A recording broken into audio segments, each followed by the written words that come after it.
지금 그러니까 14세 미만은 촉법소년으로 되어 있다는 거잖아요. 지금 초등학교 6학년이 몇 세예요? 만 12세 정도 됩니다. 12세. 지금 중학교 2학년까지 그러면 지금 촉법소년 이렇게 되어 있다는 거네요? 그렇습니다. 그래서 13세 연령 하향에 대한 주장하는 분들의 논거 중에 하나는 중학교 1학년생이 약 13세이기 때문에 중학생부터는 그래도 형사처벌의 대상으로 가져가도 되는 게 아니냐라는 주장을 하고 계십니다. 12세까지 2년을 내리자. 아니요, 13세 1년을 내리면 중학교 1학년도 그러면 촉법소년이 되는 거 아닌가요? 그러니까 13세가 되면 중학생부터 형사처벌의 대상이 될 수 있습니다. 중학교 1학년이 그러니까 12세예요? 만 13세. 네, 끝날 때까지니까. 네. 그럼 한 살을 내리면 중학교 1학년도 형사처벌의 대상이 될 수 있다는 됩니까? 것입니다. 다른 분들 어떠세요? 그게 그러니까 13세냐, 12세냐, 뭐 11세냐, 뭐 14세냐 이건 결단의 문제 같은데. 네.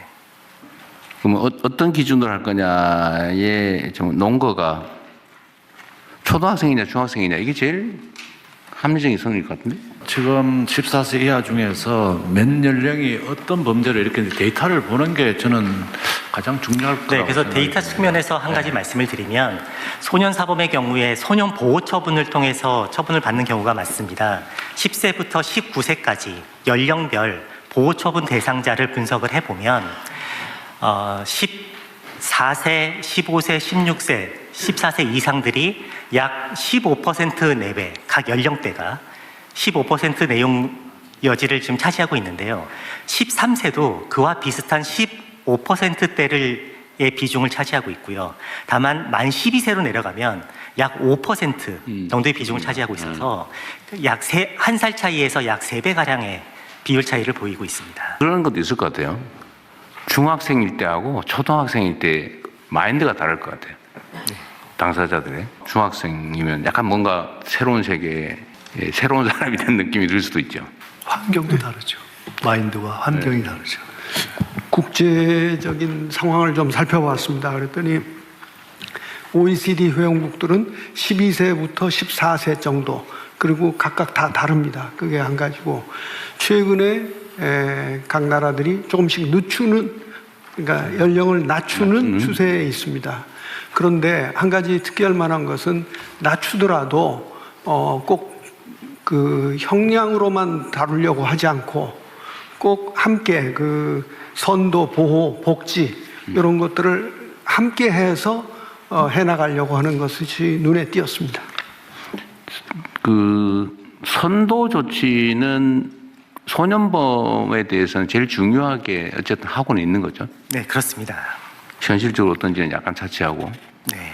근데 이게 결국은 뭐 누가 하더라도 결국은 감론들 막 갈 수밖에 없는데 결단을 해야 될 것 같은데요. 대통령님, 네. 저 성평등 가족부 장관입니다.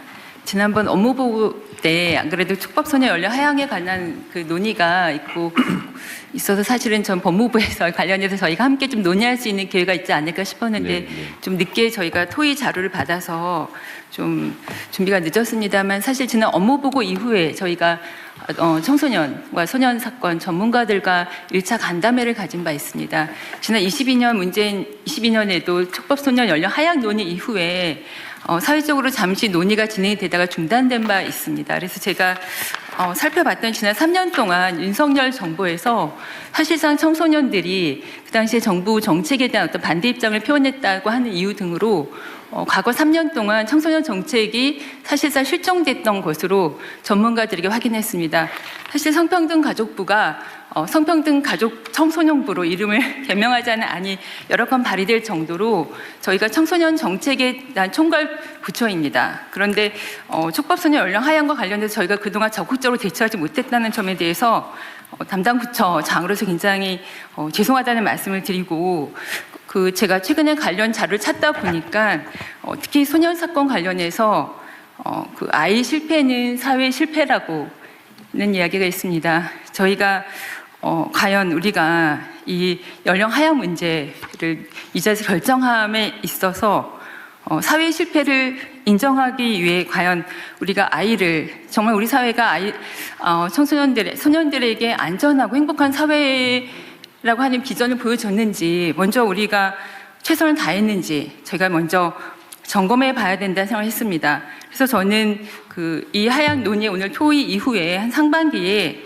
국민 공론화장을 통해서 전문가와 또 소년 사건 재판을 담당했던 재판 담당자들 그리고 또 보호관찰소에 계신 분들 여러 전문직에 있는 분들과 함께 저희가 심도 깊은 논의장이 열려야 되지 않을까 그런 생각이 듭니다. 제가 법무부에서 준비해 주셨던 안에 대해서 갑론을박하고 싶지는 않지만 실제로 소년 범죄 예방 및 재범 방지 대책의 실효성으로 여기다 제안해 주셨던 내용 중에 보면은 법무부 소년범죄 종합대책 추진 내역 추진과 12개 중에 예방과 관련된 건 단 한 건이었습니다. 범죄 예방 환경 개선 사업과 소년범죄 예방 적극 연계권 그거 한 건만이 예방을 위한 활동이었고 나머지는 소년범에 대한 이후의 교정과 관련된 내용들이 대부분 거의 전부였습니다. 그나마 범죄 예방과 관련된 부분도 22년 3월부터 12월에 단년도 사업으로 환경 개선 사업만 하셨을 뿐이어서 저는 이 부분에 대해서 저희가 다시 한번 점검할 필요가 있지 않을까 그런 생각이 듭니다. 네, 일리 있는 지적이시고요. 근데 법무부에서야 어쨌든 예방 사업은 법무부의 소관은 아니고 성평등 가족 청소년부 소관이니까 그랬겠죠. 예. 그건 어쨌든 성평등 가족 청소년부로 이름 바뀔지 모르겠는데 그것도 괜찮은 생각인데. 네. 어쨌든 그건 성평등 가족부의 업무 소관이기도 하니까 좀 잘 검토해 보시고요. 그러면 이거를 이 자리에서 바로 결정하기 좀 그런데 목표 시간을 정하고 계속 논쟁하다 끝낼 수는 없으니까 한 달쯤 할까요? 한 달쯤? 한 달쯤? 2달 정도는? 2달 정도? 2달 정도 그러면 후에 우리 결론을 내기로 하고 한 2달 사이에 관련 부처에서 좀 논쟁점도 좀 정리해보고 또 우리 국민들 의견도 좀 수렴해보고 그런 다음에 결론을 내기로 하죠.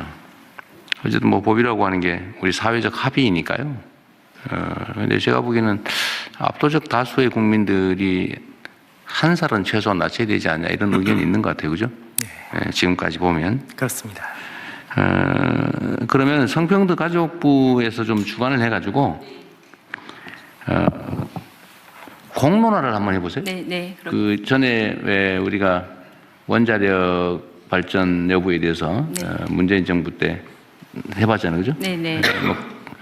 어쨌든 중요한 사회적 현안이니까 좀 적정하게. 네.